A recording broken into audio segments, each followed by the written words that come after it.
नमस्कार, मैं वैष्णवी, आप देख रहे हैं प्लस न्यूज। आइए नजर डालते हैं आज की हेडलाइंस पर।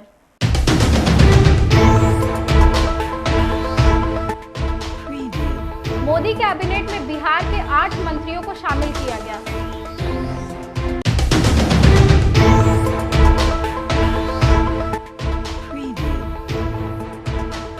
जदयू कार्यकर्ताओं ने सीएम नीतीश कुमार का जोरदार स्वागत किया।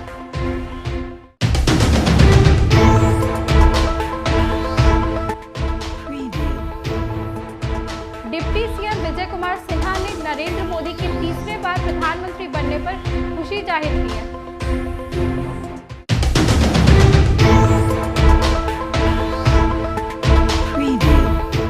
अब खबरें विस्तार से। प्रधानमंत्री नरेंद्र मोदी के नेतृत्व में लगातार तीसरी बार केंद्र में एनडीए की सरकार बनी है। पीएम मोदी के साथ कुल 72 मंत्रियों ने शपथ ग्रहण किया। इसमें बिहार के कुल 8 मंत्री बनाए गए। इनमें से 6 लोकसभा सांसद हैं तो 2 राज्यसभा सांसद हैं। प्रधानमंत्री मोदी ने अपनी टीम में नित्यानंद राय और गिरिराज सिंह को रिपीट किया है, जबकि 6 मंत्री नए चेहरे हैं। जदयू कोटे से ललन सिंह को कैबिनेट मंत्री और रामनाथ ठाकुर को राज्य मंत्री बनाया गया। हम संरक्षक जीतन राम मांझी और लोजपा अध्यक्ष चिराग पासवान भी कैबिनेट मंत्री बन गए हैं।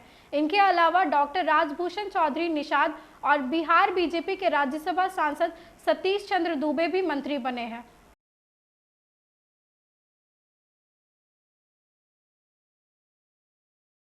सीएम नीतीश कुमार पीएम मोदी के शपथ ग्रहण समारोह के बाद पटना लौटे। सीएम नीतीश के स्वागत के लिए पटना एयरपोर्ट पर महिला कार्यकर्ताओं ने खूब नारे लगाए। महिलाओं ने हाथों में फूल लेकर सीएम नीतीश कुमार का स्वागत किया।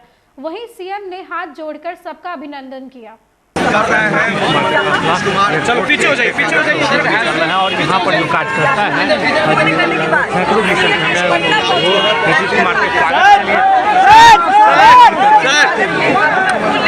उनके कार्यकर्ता यहाँ खुश नजर आ रहे हैं। उनके स्वागत की तस्वीर पटना एयरपोर्ट पर साफ तौर पर देखी जा सकती है, जहाँ कई कार्यकर्ता हाथों में फूल लेकर सीएम का स्वागत करते हुए यहाँ नजर आए। और 6 दिन के बाद बिहार के डिप्टी सीएम विजय कुमार सिन्हा ने नरेंद्र मोदी के तीसरे बार प्रधानमंत्री बनने पर खुशी जाहिर की है।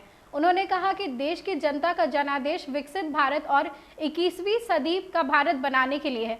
प्रधानमंत्री नरेंद्र मोदी के साथ 72 लोगों का शपथ विकसित भारत के सपने को साकार करेगा।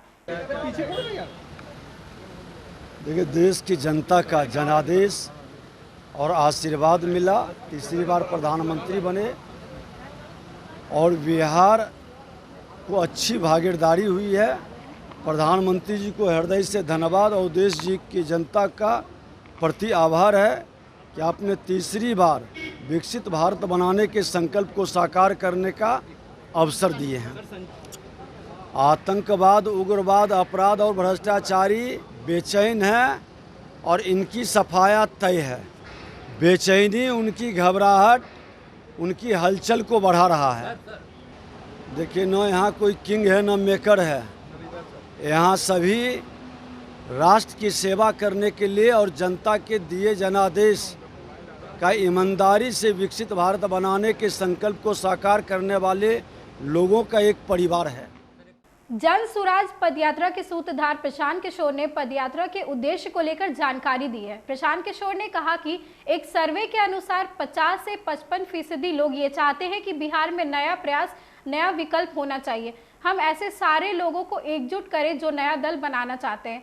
हम संस्थापक सदस्य बनाने का अभियान शुरू कर रहे हैं। जो लोग संस्थापक सदस्य बनना चाहते हैं वे बन सकते हैं।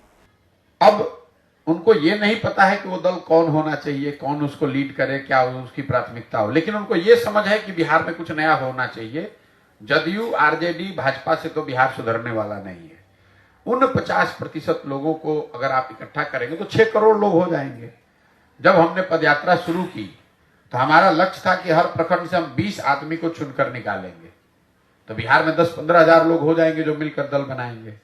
अभी करीब करीब 2 से 2.5 हजार लोग हर प्रखंड से जन सुराज से जुड़ते हैं। तो इस चीज को व्यवस्थित करने के लिए अभी हम लोग एक अभियान शुरू कर रहे हैं कि जो भी इसका संस्थापक सदस्य बनना चाहता है वो इससे जुड़ सकता है, संस्थापक सदस्य बन सकता है।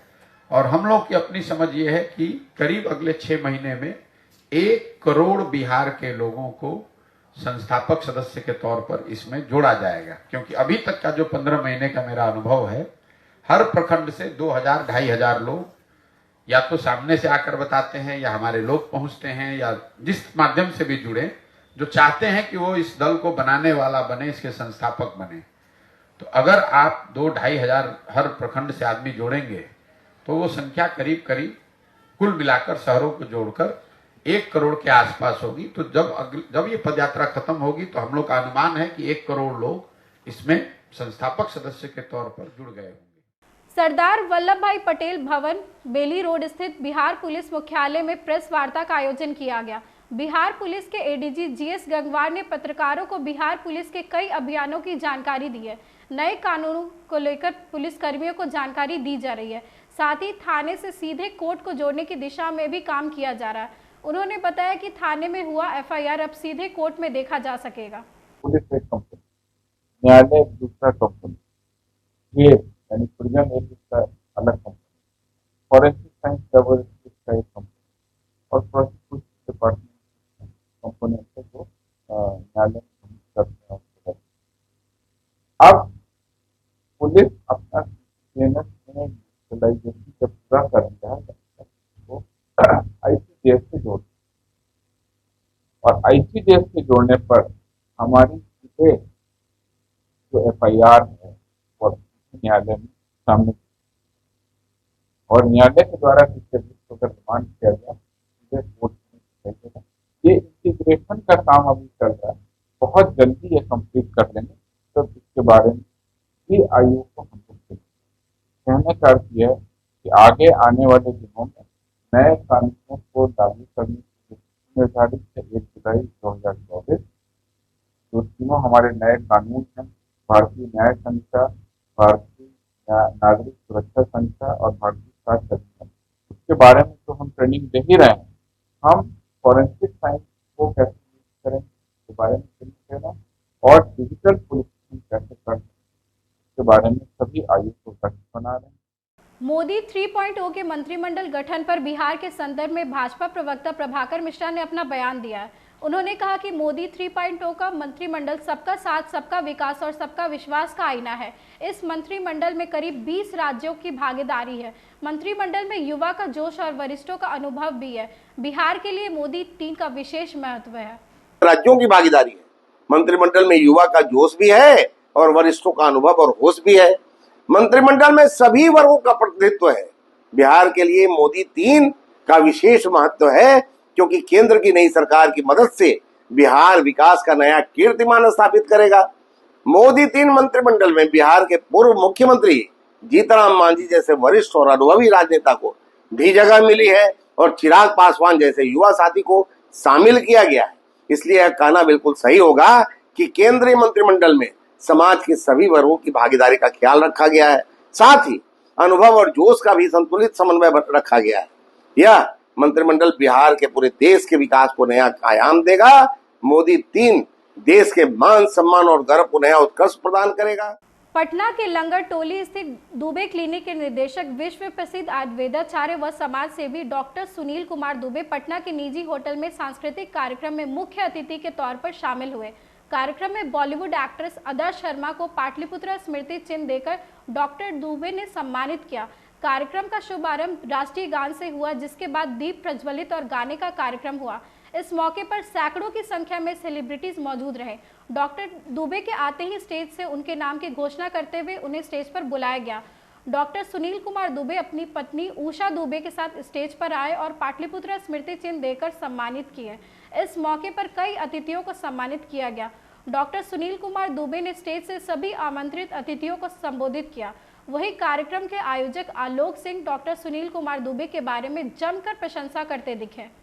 Please, for lamp lighting, please welcome on the stage Dr. Sunil Kumar Dubey sir. Please welcome.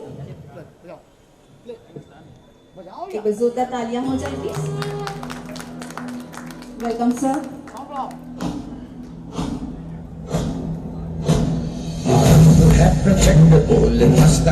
Please welcome on the stage Mrs. Usha Dubey ma'am. Mrs. Usha Dubey ma'am. Please welcome.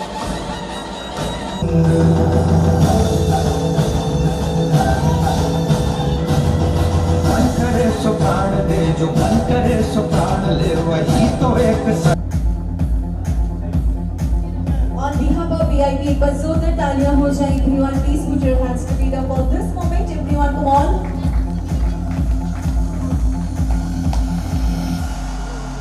मैं कहना चाहूँगा इस event के organiser Alok Singh का बहुत बहुत धन्यवाद। उसके बाद हमारे जितने भी बिहार के हीरो हैं, मतलब जितने भी सम्मानित डॉक्टर, इंजीनियर, बिजनेसमैन जो भी हैं, उनका भी धन्यवाद जो मुझे इस इवेंट में मुख्य अतिथि के रूप में प्रस्तुत किया। दूसरे शब्द में मैं आधार शर्मा के बारे में बताना चाहूँगा कि ये पहले भी काफ़ी पहले जब 15 वर्ष की उम्र थी इनकी, तो हिंदी फिल्म इनकी आई थी। लेकिन जब केरला स्टोरी फिल्म आई तो इनका देश और दुनिया में नाम हो गया।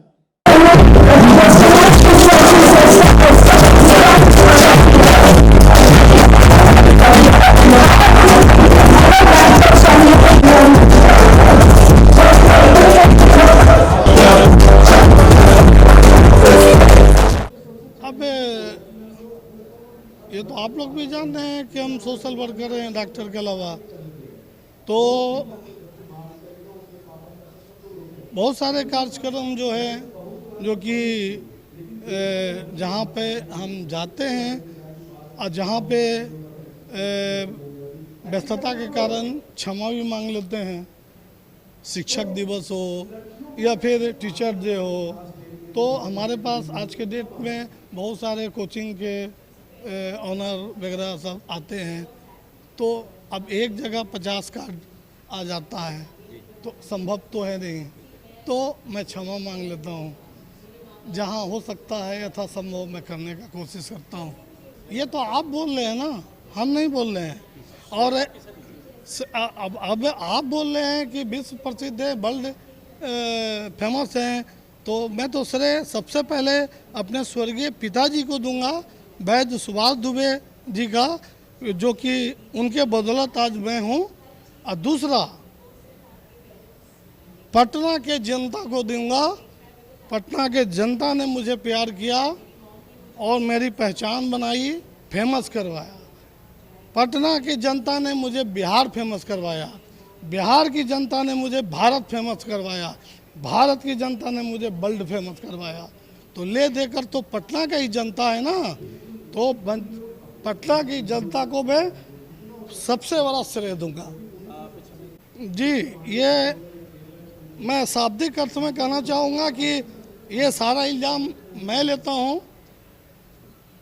थोड़ा व्यस्तता के कारण जल्दी जल्दी में दिया और निकल गया, और जब बाद में जब नेगेटिव कमेंट और आने लगी तो मुझे एहसास अपनी गलती की हुई है। उसके लिए पटना और बिहार की जनता से मैं क्षमा मांगूंगा को जो बिहार रत्न अवार्ड से मैंने सम्मानित किया था, और आइंदा कभी नहीं होगी। और आज भी मैं पाटलिपुत्रा अवार्ड नहीं दिया हूँ। पाटली अवार्ड इसलिए नहीं दिया हूँ कि इस पाटलिपुत्रा की धरती पर, यानी पटना की धरती पर एक से एक महादिग्गज हैं जो इस अवार्ड के लायक हैं। मैं स्मृति चिन्ह दिया हूँ। स्मृति चिन्ह का मतलब है कि डॉक्टर सुनील दुबे से अदा की मुलाकात हुई है, वो स्मृति चिन्ह हुआ, अवार्ड नहीं हुआ। अब आई हैं तो खुशी तो होता ही है, लेकिन वो अब तो अदा शर्मा से आप पूछिएगा कि उनको बिहार आ करके उनको कैसा लगा। अब वो आई थी तो इनको सम्मानित किए, इनको बुलाया गया, तो वो चीज़ अच्छा लगा। सर, जैसे आपने नाम लिया ना सुनील दुबे सर का, आपने देखा होगा मेरे चेहरे पे स्माइल आ गया। मैंने बहुत जगह घूमा है सर, बिहार, झारखंड, बंगाल, उड़ीसा, समझे, हर जगह घूमा है। देश विदेश कहते हैं, दुबई, सिंगापुर, हर जगह गया है। लेकिन सुनील भैया दुबे जैसा जो दिल है ना, कहीं नहीं है। बहुत लोगों से मैं मिला, बहुत लोगों को सेलेक्ट करना चाहा कि मैं अपने प्रोग्राम में किनको लेके आऊँ। बहुत जोर। मैं आप देखेंगे ना, मैं 2019 से इवेंट कर रहा हूँ। डॉक्टर विवेक बिंद्रा का किया, जया किशोरी का किया, आपने भाग्यश्री का नाम लिया, राहुल मलोडिया का किया, और अभी जाके अदा मैम आई हुई है, अदा शर्मा मैम आई हुई है, और इसके बाद हेमा मालिनी जी आ रहे। तो मैं हर बार सोचता था कि इनको लेके आऊँ, लेकिन पिछले इवेंट में जब हम मिले डॉक्टर सुनील दुबे सर से, जो कि बहुत ही बड़ा समाज सेवी है, वो डॉक्टर तो बाद में आते हैं, दिल से बहुत बड़ा समाज सेवी है। तो और उसके बाद सबसे बड़ी बात कहने की उनका जो कि कोई भी चीज़ जो होता है ना, कि उनका नाम लेते ही चेहरा पे हंसी आ जाती है, वो दिल से सपोर्ट करते हैं, समझ रहे हैं, किसी भी चीज़ को दिल से करना चाहते हैं। सपोर्ट क्या मतलब कि आपको मोरल सपोर्ट की ज़रूरत होती है सर, आपको मोरल सपोर्ट की ज़रूरत होती है कि कोई सपोर्ट क्या करेगा कोई, बस आपको कोई होता है ना कि दो तरीके के लोग होते हैं सर। एक बोलेगा नहीं तुम ये काम करने जा रहे हो, ये काम तुमसे नहीं होगा। एक आदमी होता है ना कि अरे तुम कर सकता है ये चीज़। तो वो चीज़ है ना जो सुनील भैया को जो दिल से, ऐसा भी बात है, दिल से जो वाइब्स निकलता है ना, वो चीज़ हो जाता है। मैं बड़े बड़े इवेंट करने से पहले सोचता हूँ कि कैसे करूँ, लेकिन 2-4-10 लोगों का आशीर्वाद मिल जाता है, प्यार मिल जाता है, आप लोग जैसे दोस्तों का सहारा मिल जाता है, इवेंट सक्सेस हो जाता है। टोयोटा ने भारतीय बाजार में अपनी अब तक की सबसे सस्ती कॉम्पैक्ट एसयूवी को लॉन्च कर दिया है। इसका नाम टोयोटा अर्बन क्रूजर टाइजर है। पटना के दीघा में झारखंड के चीफ जस्टिस के द्वारा इस गाड़ी को लॉन्च किया गया। स्टाइलिश एसयूवी खरीदने वालों के लिए टाइजर बेहतरीन विकल्प बन सकती है। इसकी शुरुआती शोरूम प्राइस 7.73 लाख रुपए है।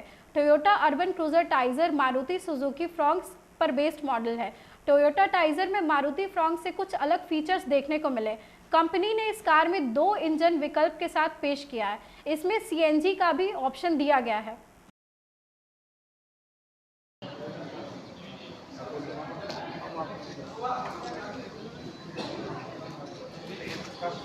इतनी गर्मी में 40 डिग्री 41 डिग्री टेम्परेचर में आप लोग आए, 44 डिग्री में आप लोग आए, सबसे बड़ी बात ये मेरे लिए। और ये गाड़ी सर, मैंने जैसे अभी सबसे पहले तो लॉन्च में ही बोला था कि ये एक ऐसी गाड़ी है ना जो हम लोग एज ए टोयोटा डीलर भी वेट कर रहे थे कि कब इस मास सेगमेंट में घुसेंगे, क्योंकि इसमें जो बजट की गाड़ी है, प्लस लोग पूछते हैं कि गाड़ी का दाम थोड़ा कम हो, पर गाड़ी थोड़ी बड़ी दिखे, थोड़ा आदमी ज़्यादा हटे उसमें, थोड़ा चक्का बड़ा हो, थोड़ा फीचर ज़्यादा हो, बैठे तो थोड़ा लग्जरियस लगना चाहिए। ये गाड़ी है जो हम एज ए पर्सनली वेट कर रहे थे, और हमें उम्मीद है क्योंकि इसमें 2 वेरिएंट टाइप का है, टर्बो इंजन है, नॉर्मल इंजन है। जो टर्बो इंजन होता है आजकल नया जनरेशन को लोगों को चाहिए होता है कि गाड़ी में पावर स्पीड हो, मान लीजिए गाड़ी 5 आदमी बैठो तो गाड़ी खींचने की कैपेसिटी बहुत ज़्यादा हो। ये गाड़ी उसके लिए परफेक्ट है। और आप जैसा लुक देख रहे हैं, गाड़ी को इतना प्राउड लुक बनाया गया, इतना बोल्ड लुक बनाया गया है ताकि गाड़ी कहीं भी जाए तो थोड़ा इंप्रेसिव लगे। थैंक यू सो मच, आप लोग यहाँ आए, यहाँ पे इकट्ठे हुए हमारे लॉन्च को सक्सेसफुल बनाने के लिए। ये जो वेरिएंट की कार आई है, इस वजह से एज परेशान होगा कि इस तरह का हम लोग वेट कर रहे थे कि इस तरह का बल्कि और स्पॉटी लुक भी इसमें दिया हुआ है, इस तरह के वेरिएंट का कार आएगा। टोयोटा अपने क्वालिटी के लिए हमेशा जानी जाती है। इससे हमारे पास और भी वेरिएंट के कार हैं, ग्लैंजा है, यारिस आई, बट ये जो कार है जिसमें स्पेशली जो इंजन्स की बात करते हैं, टर्बो इंजन है और नॉर्मल इंजन है 1 लीटर एंड 1.2 लीटर का, ये बहुत ही पावरफुल गाड़ी रहेगी। जब आप 1 लीटर पे भी चलाओगे या 1.2 लीटर पे भी चलाओगे तो आपको पता नहीं चलेगा, आप इतनी लग्जरियस से ड्राइव फील करोगे। बिहार में 13 जिलों में भीषण गर्मी को देखते हुए मौसम विभाग ने रेड अलर्ट जारी किया। इसके बाद बिहार के सभी सरकारी स्कूल में पढ़ाई शुरू कर दी गई है। इतनी भीषण गर्मी के कारण तमाम बच्चों की तबीयत खराब होनी शुरू हो गई है। कई वीडियो सामने आ रहे हैं। इस वीडियो में कई बच्चे गर्मी के कारण बेहोश होते नजर आ रहे हैं। इसमें बक्सर के छात्रा को खाट पर लिटाकर अस्पताल भी ले जाया जा रहा दिखा जा सकता है।